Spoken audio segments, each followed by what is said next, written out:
Well, I can't lie, a big part of me does miss all this. I saw his comments, most were untrue. I don't think he knows what he's talking about. What planet is he on? Yes, we've had over a decade of rivalry, a decade of Frank saying do me a fucking favour, but even though all's well in the land of Frank and Edward these days, all the marbles are on the line in the 5 versus 5. Yes, this card is disgustingly good and we'll get to that soon, but can I just erect your nipples for a minute with a cheeky little deal for you all? How's about this? Yes, so courtesy of DAZN, if you buy the pay-per-view for the 5 versus 5 with my link below, you'll get a full month on top for absolutely free. Yes, bugger all, not a sausage. That means you can watch Taylor Cattrall for free, Matthias Paro, Franklin Vargas, Denny Cash, Estrada, bam, the list goes on. How's about that then? Ain't it fucking blinding? So links in the description, don't miss out on this monumental night, it's gonna be epic. So now then, how did it all begin, eh? Well, it goes all the way back to when Edward was still wearing nappies, would you believe? Old Frankie boy had his first taste of boxing through his cousin Lenny McLean, who by the by was scarier than the Hulk on a hefty bit of fucking packet. Look at that fucking hell. Yes, Frank saw an opportunity to make some dollar out of the third Roy Shaw fight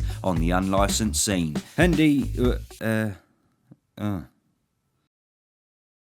Bloody hell, has the ref gone to the fucking pub or something? That's definitely a stoppage, isn't it? Anyway, yes, he had his first taste of promotion and he absolutely loved it, taking it seriously from this point on, and even though his first televised show lost a ton of money, he persevered to go on and dominate the British boxing scene throughout the 80s. Meanwhile, over in Dagenham, shithole, another entrepreneurial grafter was making his way in the much less violent sport of snooker. Yes, the qualified accountant Barry Hearn bought a snooker hall in Romford just as the sport began to boom, and from signing an unknown Steve Davis, he went on to conquer snooker promotion in the 80s as well. Now, in terms of the rivalry, it actually began before their dominance of both sports, and interestingly without them even realising, as both men were selling slot machines and pool tables to pubs and clubs across London, fighting each other off for the business. During the mid-80s, the pair actually had a cheeky joint venture in a breakaway snooker tournament put together by ITV. But after only a year and a half into it, Frank thought, nah, bollocks, I can't be arsed anymore, and he left the project to return to what he knew best,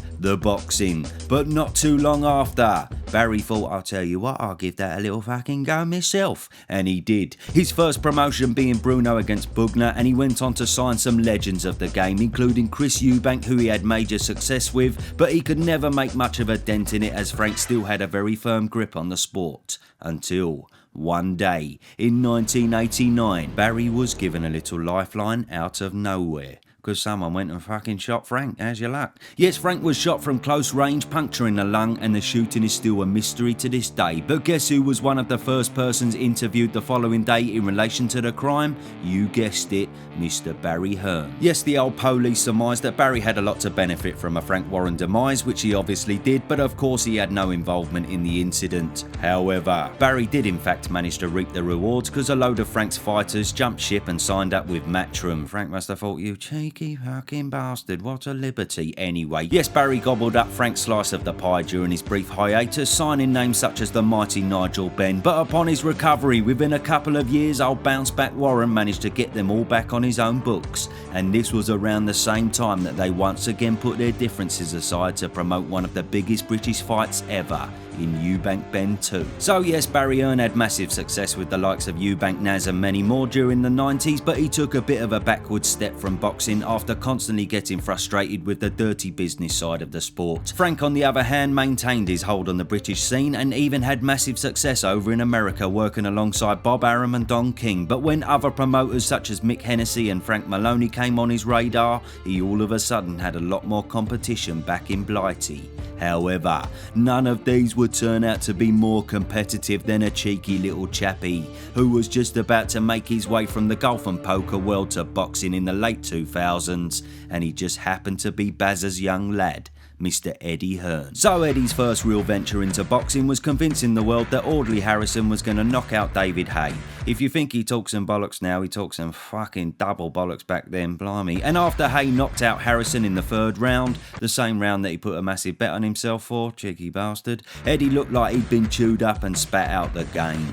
But It just so happened that a lot of fighters were actually big fans of his bollocks, and they flocked towards him. So through this, Eddie's rivalry with Frank also began as Matchroom once again began to poach an array of fighters, including Tony Bellew and Ricky Burns. Frank obviously tried suing for both of these because he loves a little courtroom drama, old Frank, and the legal battles went on to become a very common occurrence between both promotions for many years. Now in them early years, Frank joined up with his rivals to try and flatten Edwards' rise, and the more Eddie cozied up to Sky, the more Frank wanted to take back full control. So he eventually left Sky and started up old Box Nation, which looking back now was actually pretty blinding. UK and US fights, the biggest names in the sport, plus interviews and documentaries. What more could a boxing fan want? The problem was no one fucking watched it. Now don't get me wrong, they did have their moments, but this wasn't Frank's only problem because he was finding it hard adapting to the new age of social media. People didn't want to communicate verbally anymore, they suddenly just wanted to sit on Facebook watching people getting happy slapped, stalking their sisters' mates and knocking one out, and watching a bit of boxing content around that. Eddie on the other hand adapted very well, taking the Matchroom reach from strength to strength. So as Frank peddled a bit of a sinking ship in Box Nation, Eddie was flying high with Sky, and along with Froch Groves, not to mention the colossal rise of Anthony Joshua, Matchroom were beginning to dominate Queensbury, where Frank was previously in total control. It looked like the curtains were closing for Frank and he was not happy about it. His shoulder was going fucking mental. Just pathetic.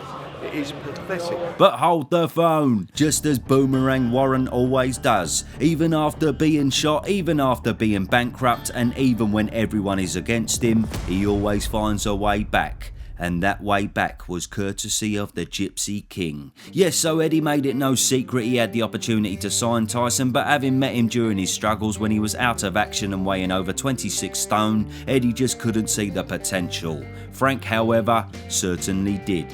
And as the Gypsy King produced the most epic comeback, eventually defeating the Bronze Bomber to once again become world champion, the AJ train was simultaneously derailed. He did manage to reclaim the titles, but the genius Ukrainian pulled them away soon after, much to the elation of Queensbury. The AJ Foundations now needed a rebuild. Fury, however, was now top of the heavyweight tree and seemingly going from strength to strength in the ring and out of it. Now during all this, regardless of the state of the heavyweight landscape, the noise out of both promoters' mouths for who was the king of the heavyweight division was absolutely deafening, and the rivalry was as nasty and bitter as it can be. All this just simply intensified the strained relationship, and ultimately it just never looked like they could put their differences aside to not only make one of the biggest heavyweight fights in history, but it barely looked like they'd ever be able to work together at all. With both their solid stables and the potential fights that could have been made, this was a travesty for all us fans, and a travesty for the sport. But one day, the saviour of boxing changed all that, and now here we are.